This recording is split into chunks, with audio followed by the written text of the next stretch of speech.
Episodio 2, la muerte, Memento Mori. ¿Se lo dije bien? Sí. Episodio 2, la muerte, Memento Mori, con Augusto, Jules, Gus, Fede y Tina, toma única.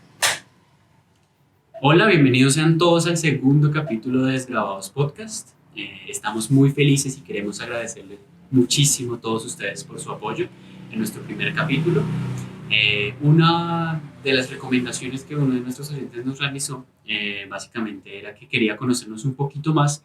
Entonces voy a darle el micrófono a cada uno de nosotros, incluyendo a nuestro invitado de hoy, para que se presente. Entonces, pues cada uno irá al micrófono a contar un poco de sí mismo. ¿Quién es Augusto? Bueno, Augusto Reina es un artista plástico que se dedica pues a lo que venga en cuanto a crecimiento y en cuanto a estética, tratando de que ninguno de los dos me absorba demasiado. Yo diría que esa sería una buena definición corta. Bueno, yo soy Gus y quién soy es una pregunta que espero todos vayamos resolviendo a medida que vamos hablando.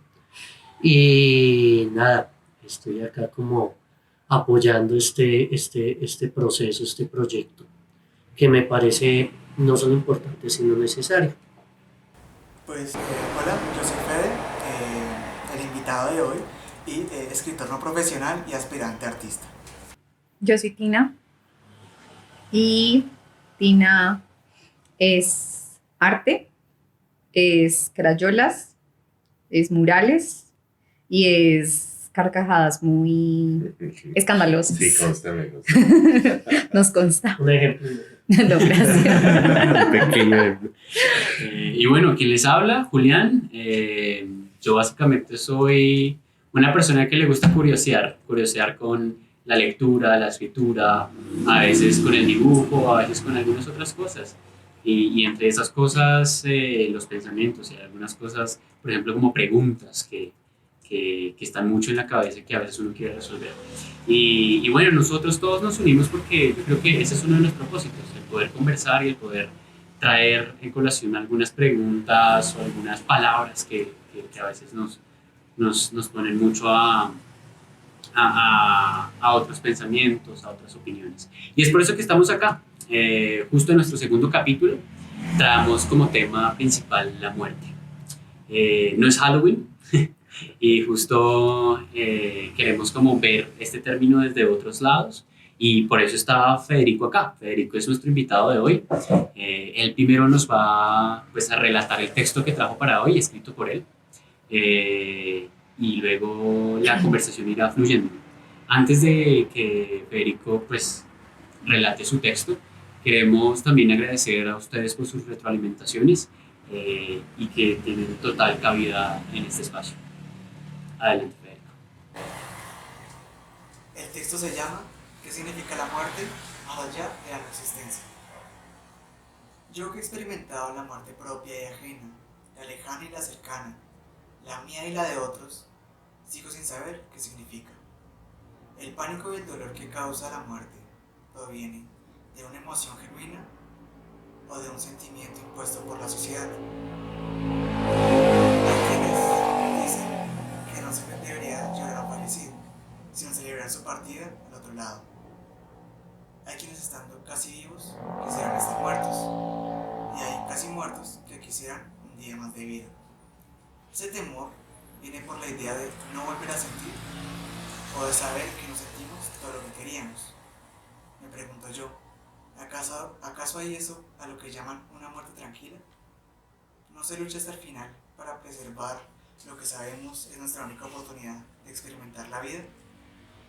No por nada, en los reportes médicos ponen como motivo de función infarto, cuando sucede una muerte natural. Se nos es obligados a dejar de luchar, porque por naturaleza peleamos hasta que se nos arrebate fulminante lo que llamamos alma. Al final Epicuro tiene razón cuando habló de la muerte, al decir, la muerte es una quimera, porque mientras yo existo, ella no existe, y cuando la muerte existe, ya no existo yo. Ese es mi texto. Bien, gracias. Bueno, gracias por haber venido. Fede, ¿cómo es que moriste para ti? O sea, tú empiezas el texto diciendo que conoces la muerte propia y la ajena, y siento que de pronto por los que estamos acá, y pues en general, o sea, uno escucha como cuando la familia, alguien de la familia de alguien más o algo por el estilo fallece, o alguna persona cercana o conocida, pero ¿cómo se experimenta la muerte propia? Digamos que este texto yo lo narro principalmente desde una experiencia propia de muerte, tanto como la que yo viví, como la que han vivido seres cercanos o personas que para mí son importantes, también de una manera metafórica, ¿no? Para mí, o lo que yo entiendo como mi muerte, fue mi accidente, que yo tuve aproximadamente unos 3-4 años, en donde yo por situaciones de la vida tuve un accidente automovilístico que me mantuvo en coma inducido prácticamente unos 2 meses. Entonces, para mí esa experiencia me marcó mucho, porque a raíz de escuchar que otras personas que han vivido un coma o han experimentado situaciones similares, me han dicho que, por ejemplo, han tenido experiencias religiosas o acercamientos, digamos, a una creencia, a una deidad o algo así, pues para mí no fue nada de eso. Para mí mi experiencia de muerte, como se podría decir, ¿no? Básicamente fue como algo más onírico, como si fuera un sueño. Me marcó mucho hasta de hoy, tanto que hay sueños, entre comillas, en ese momento, que yo todavía tengo como si fueran recuerdos que hubiera vivido realmente. Interesante, muy interesante. Mira que probablemente sí murió. O sea, ¿cómo podría uno diferenciar eso que acaba de escribir con respecto a lo que especulamos que es la muerte, en la que todos especulamos y que finalmente no podemos sacar una conclusión definitiva, ¿no? Solo que es como un cese de la conciencia. Sí, sí, sí. Cuando Federico habla y cuando escucho su texto, lo primero que me hace, los primeros conceptos a los que pienso son recuerdo, cuando uno recuerda cosas, el recordar, digamos, sueños, y el segundo es ese, el sueño. Cuando uno está soñando parece como si se hubiera muerto, porque es capaz de ser otras personas, es capaz de volar, a veces ser tercera persona, a veces ser un animal, a veces ser, o sea, básicamente tener esa no conciencia, ¿no? Creo que de lo que tú hablas. Entonces, como que me transportaba ahí. Uno normalmente ve la muerte como algo oscuro, ¿no? Algo triste, algo a lo que le tenemos miedo. Cuando yo escucho el texto de Federico, no le pongo color negro a la muerte. Y es algo bien interesante. No es ni negro ni blanco. Entonces es algo bien particular en cuanto a la sensación que yo tuve. ¿Por qué? Entonces, claro, después me lo pregunté. Y básicamente es porque plantea preguntas, porque le da oportunidad a la muerte de ser dudada, ¿sí? Decir que, o sea, básicamente no tenerle miedo a la muerte. Sí, creo que este momento de muerte significa la vida, la resignifica. Entonces creo que la primera pregunta que me parece divertida hacer, ¿no?, con esto es si ustedes han tenido un memento mori así fuerte, que piensen que realmente hasta ahí llegaron, estiraron la pata y cuando se dan cuenta que no, si esa experiencia sí les cambió la vida o todo sí. Bueno, yo me voy a adelantar ahí a contestar primero, ¿vale? Ah, O sea, yo no creo que he tenido momentos cercanos a la muerte, intensos, densos y esto, pero prefiero en este momento comentar uno que es más bien, pues, jocoso, pero digamos, revelador en cuanto a lo que quiero exponer y es,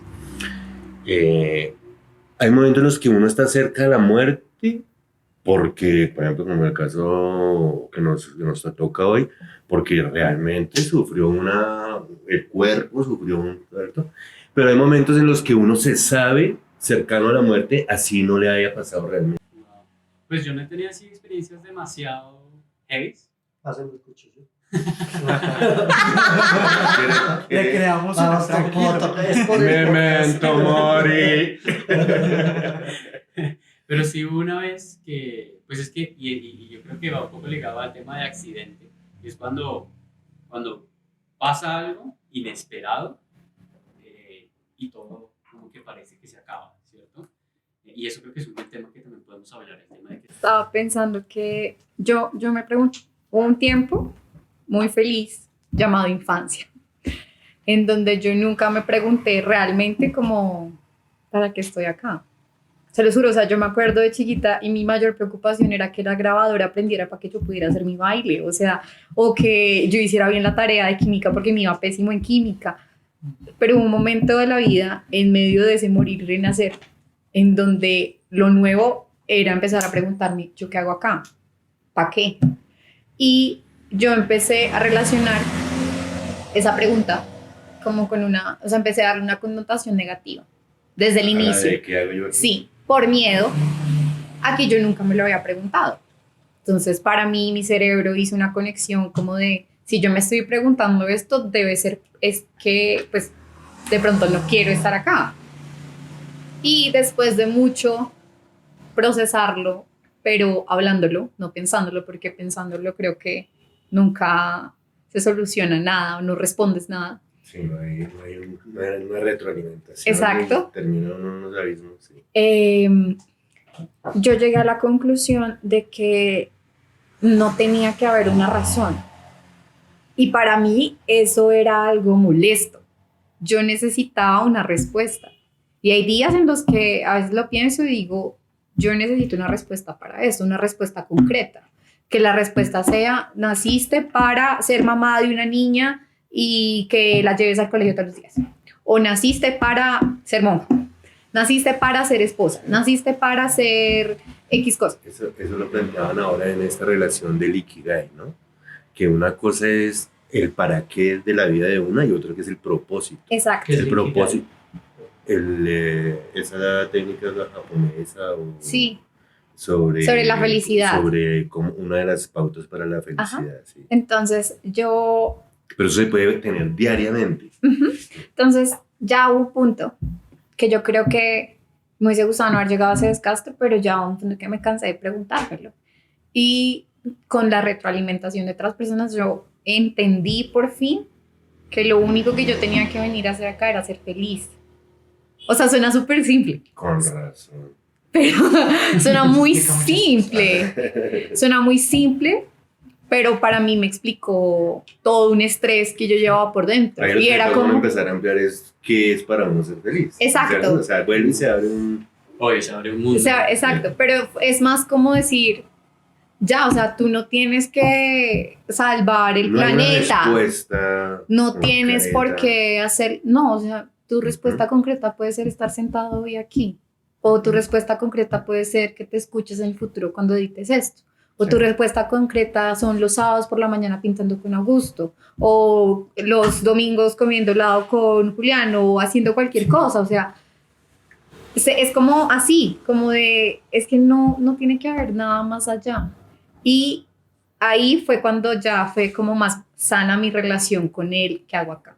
Porque siento que es una pregunta incómoda, desesperante, pero que a la final todos nos hacemos y siento que también por eso Fede la hace, es como qué es lo que hace que un día, pues sí, o sea, qué es lo que nos hace seguir acá. También me lo pregunto, es como, ¿será que si estoy estudiando, será que estoy ¿Será que estoy trabajando en lo que es? ¿Será que sí? ¿Será que? O sea, es lo que es ya.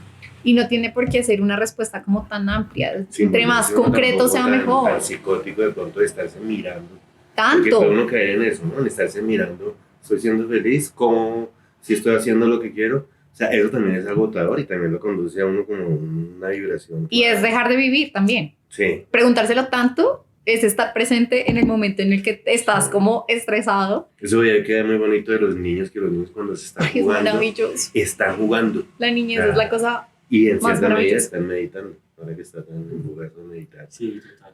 Y ellos no intentan tener el control de nada. ¿Sí? Eso es interesante. Porque uno cuando se pregunta cosas y quiere respondérselas es porque quiere el control o quiere saber qué va a pasar mañana.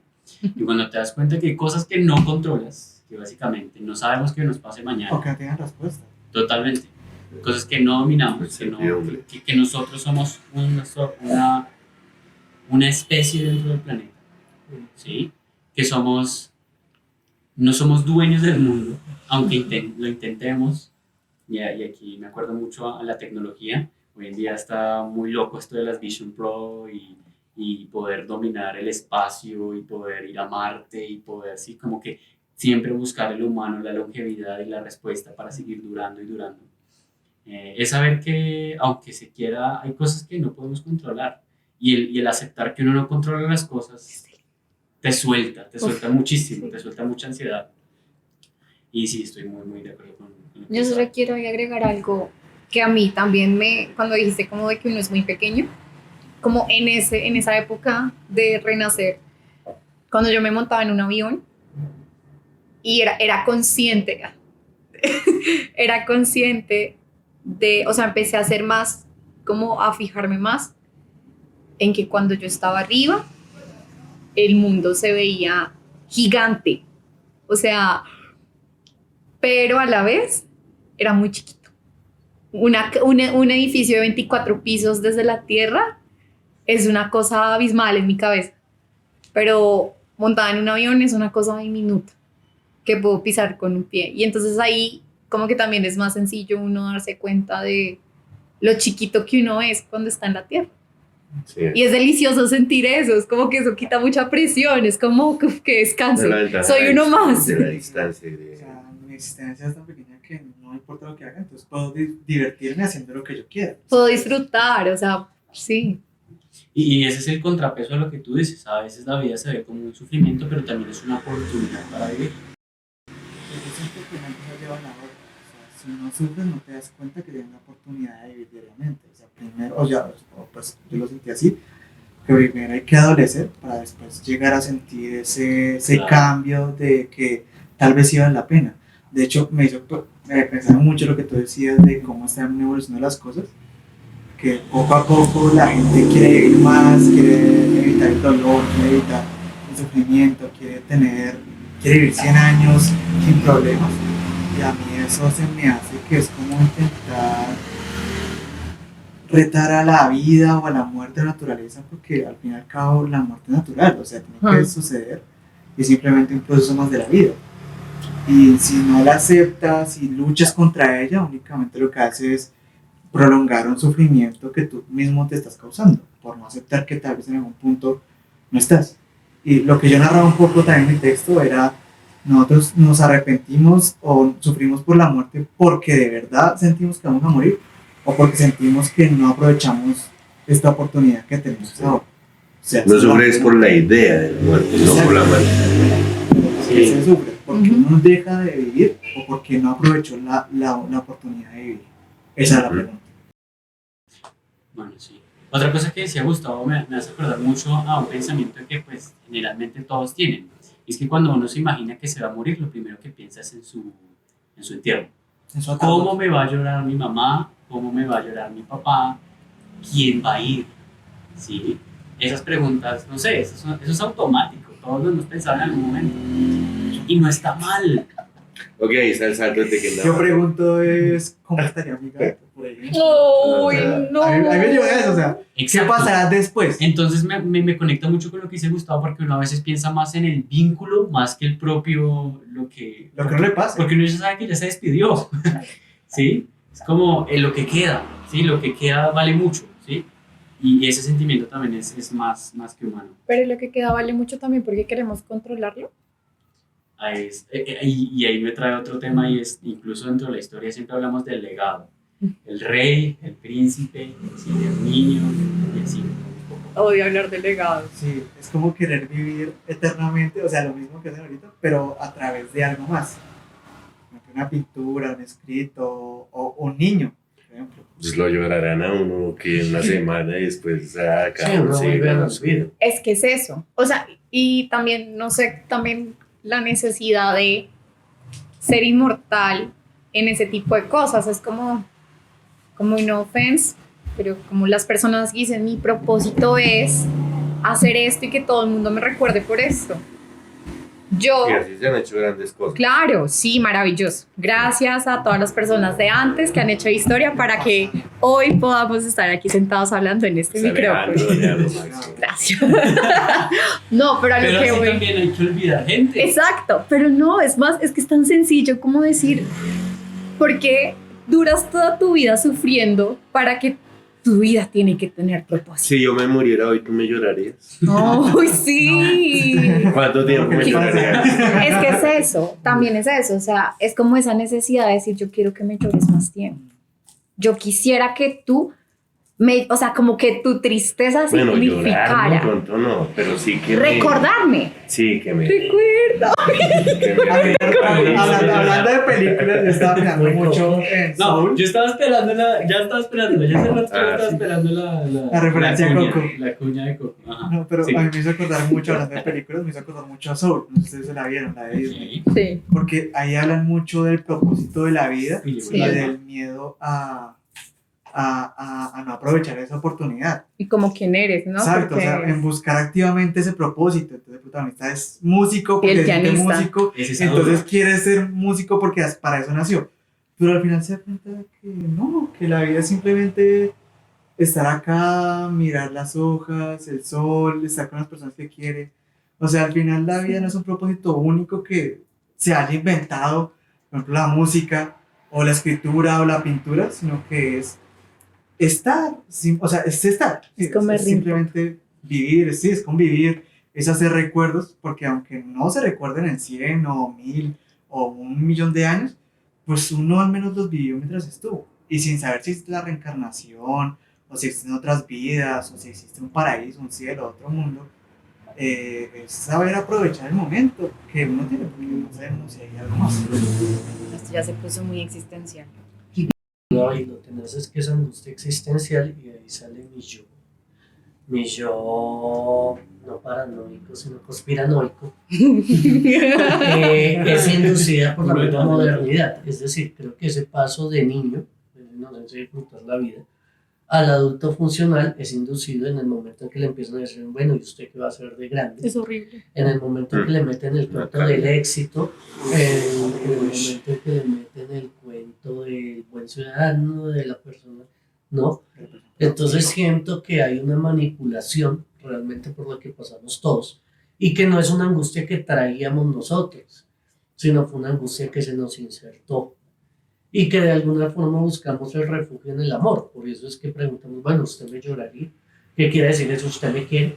Sí, el último. O también cómo pasamos la vida buscando a alguien con quien compartirla. Yo me he preguntado mucho eso, o sea, es como ver que otras personas se casan y otros tienen hijos y otras personas deciden, pues, no sé, seguir su camino como personas solteras, pero no sé, tienen perro, adoptan un niño, no sé. Y es como una constante búsqueda. Cuando uno ya se encontró a uno mismo, si es que eso en algún punto tiene un final, creo que no. Pero cuando ya hay un proceso avanzado, es como la necesidad de tener a alguien al lado, de pronto como para poder conectar con esas actitudes de infancia, pero de una manera saludable, ¿no? Pues a mí, a lo que dijo de cómo nos implantan eso socialmente, se me hace que, digamos que sí, eso se nos implanta socialmente, pero nos dejan la solución a eso como individuos. O sea, sí, usted tiene que hacer esto, usted tiene que cumplir esto y lograr esto. Pero si usted se deprime o tiene ideación suicida o le pasa algo, es usted el que tiene que resolver eso porque es su problema. Entonces, como un problema como que se implanta. Entonces, digamos, el problema que estamos hablando aquí de la muerte, aunque sea inducido o no, es algo que nos dejan al individuo, pero no es algo que se haga como socialmente, como algo colectivo que se diga, oh, la muerte no está mal, porque se toma como algo negativo desde el principio. Por algo, pues los funerales siempre tienen como esa carga simbólica de negatividad, porque siempre están llorando, siempre todos están doliéndose. Y pues lo que yo hablaba también era de por qué no se celebra, ¿sí? Porque al fin y al cabo la persona dejó de sufrir. O sea, ya la persona, Sí. sea como haya sido, lo que le haya pasado, pues ya no está. Y la única que no sufre es esa. Entonces, Porque eso es entender la vida como sufrimiento. sí, Entonces tú sufres con la vida. como en el funeral o... Sí, es decir, si yo digo dejo de sufrir porque la vida es sufrimiento, Ah, ok. como yo estoy vivo, entonces estoy sufriendo. Sí, también. O sea, Ok. pero no es un sufrimiento. O sea, lo digo en el sentido de que, por ejemplo, cuando uno está ahí o cuando se está enfermo, en la vejez, Entonces hay enfermedades, hay siempre problemas, tanto la familia como uno mismo, entonces que los médicos, que los medicamentos, todo eso. Y ya cuando la persona fallece, pues tanto para esa misma, porque muchas veces esa persona se considera una carga, y tanto para la familia deja de ser un sufrimiento. Sí, yo estaba haciendo era un poco una broma, porque sí es un cliché. Y sí se escucha mucho, no, es que él ya dejó de sufrir. Pero es algo conoció prácticamente. es algo implantado, ¿sí? O sea, acá venimos a sufrir, acá venimos a sudarla, acá venimos a... ¿no? Y entonces muchas veces se ve la muerte como un descanso. Y es un pensamiento muy peligroso, ¿no? Porque de alguna forma creo que una persona que está realmente asumiendo la vida como dolor ve esa opción como una salida. Yo creo en el eterno retorno. Entonces para mí es muy divertido pensar en alguien que se suicida y el primer berrido que pega de bebé es porque se da cuenta que están naciendo nuevamente en ese cuerpo. Mm. Entonces, Sí, como un ciclo chévere. Yo estaba pensando algo, y es un pensamiento que tenía antes, y es un poco hablar acerca de que incluso a veces uno piensa en su deseo cuando se muere, ¿sí? Y uno de esos deseos que yo he escuchado es básicamente poder vivir algún momento de su vida, poder verlo en tercera persona. En tercera persona. En tercera persona, ¿sí? Y lo he escuchado varias veces. Entonces, creo que con eso me gustaría cerrar hoy el tema, y es como, si usted pudiera ver en tercera persona alguna escena de su vida, teniéndolo como una película, no sé de cuántos años para cada uno, ¿cuál sería? ¿Y por qué sería esa escena? Ya tengo la mía. Cuando tenía 19 años viajé a Panamá y estaba en un momento en otra ciudad, pues en otro país, en otro lugar, en donde ya llevaba casi un mes. Estaba bailando una canción que yo no conocía, pero me aprendí bailándola. Y me acuerdo mucho como la calma que sentía en ese momento y lo feliz que me sentía. Entonces creo que me gustaría verme desde afuera para poder como apreciar lo bonito que se sentía estar ahí por fuera. Yo tengo la mía.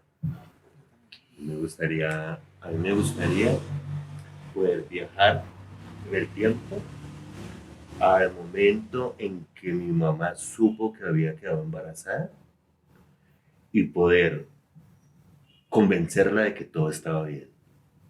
Oh, eso sería... Ahí me la gané.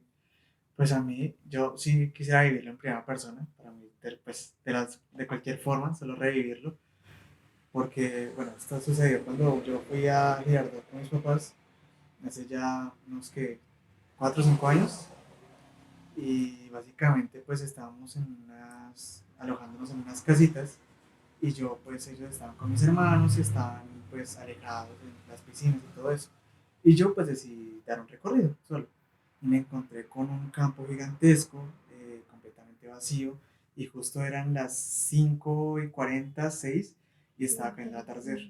Ha sido el atardecer más vibrante, más exótico, más perfecto que yo he visto, y con el sonido de las cigarras en ese momento del día que comienzan a cantar, era mágico, era tan brillante todo que yo me enamoré del sol en ese momento. Solo revivirlo a mí me daría una paz increíble. Bueno, mi momento. Ush. Bueno, yo escogí, me daría como un placito en la regla que puse, y sería, me gustaría verme en aquellos momentos en donde yo decidí disfrutar la vida cerrando los ojos. Como hay momentos en donde uno realmente disfruta las cosas tanto que cierra los ojos. Y eso es espectacular. Casi como un suspiro. Exacto. Sí. Como cuando uno reza, por ejemplo. O cuando uno da un beso, por ejemplo. Que sucede y ya. Chévere. Exacto. ¿no abre los ojos?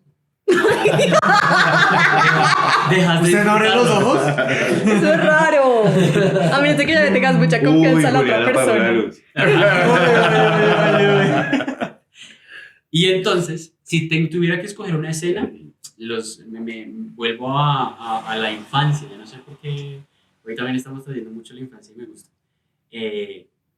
uno siempre recuerda la casa donde vivió en su infancia, así sea arrendada, así haya sido propia, así ha sido un espacio pequeño, ¿sí? Algo que pasó fue que en mi casa de infancia nosotros tuvimos que mudarnos, era una casa grande, y siempre que uno hace un trasteo queda el desorden por todos lados.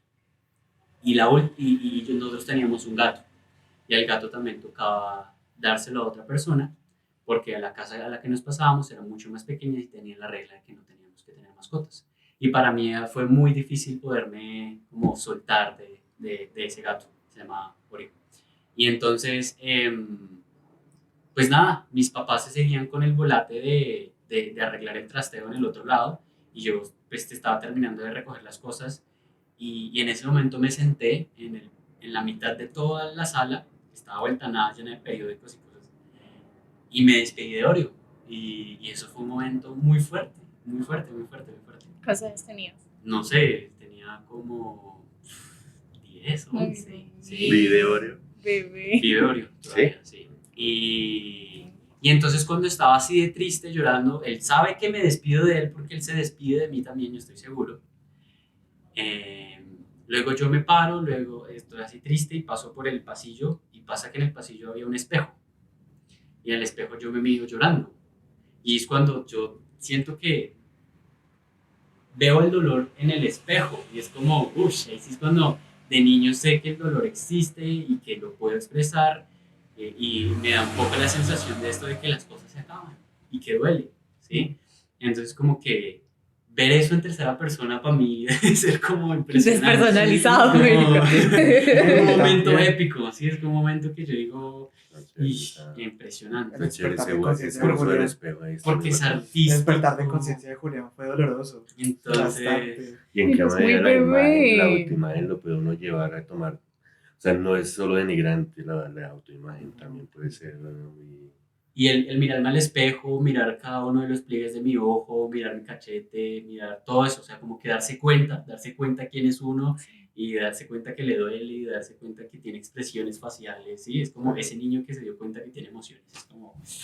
Ay, ay, ay. Plot twist. Sí, exacto, plot twist en la película de Julián. Ahora, para cerrar con Gus. Pues al principio iba a decir nada, como que todo tiene como su valor. Pero luego pensé lo que yo reviviría antes de irme serían los abrazos. Ay, me encanta. O sea, esa sería como la última. En general. En general, sí. Todos. Incluso cuando voy al mar, sé que es un abrazo. Yo sé por qué estoy en los brazos. Y siento eso. Qué lindo. Creo que es la emoción. Pero más no creo bonita. que se acuerde.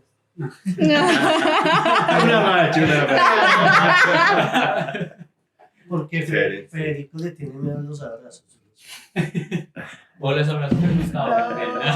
No.